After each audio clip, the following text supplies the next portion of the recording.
السلام عليكم. اسمي نزهة سيتل. كنعيش في بريوسار لمدة هذه 21 سنة.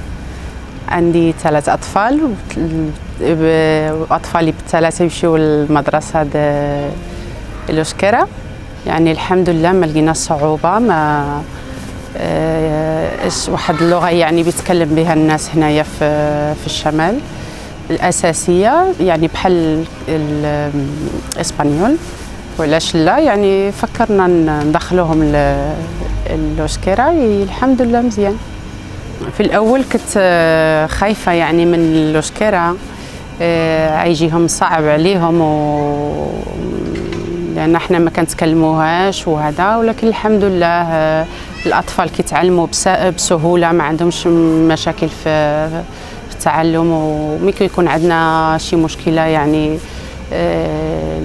المعلمين ولا الأساتذة كيكونوا معاهم يعاونوهم،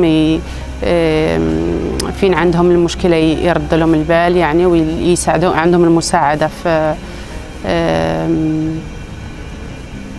مع الأوسكرة. والحمد لله مزيان.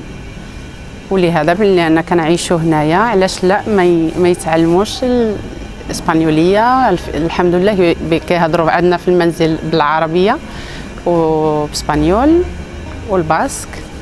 كل ما تعلموا اللغات أحسن. وشكرا.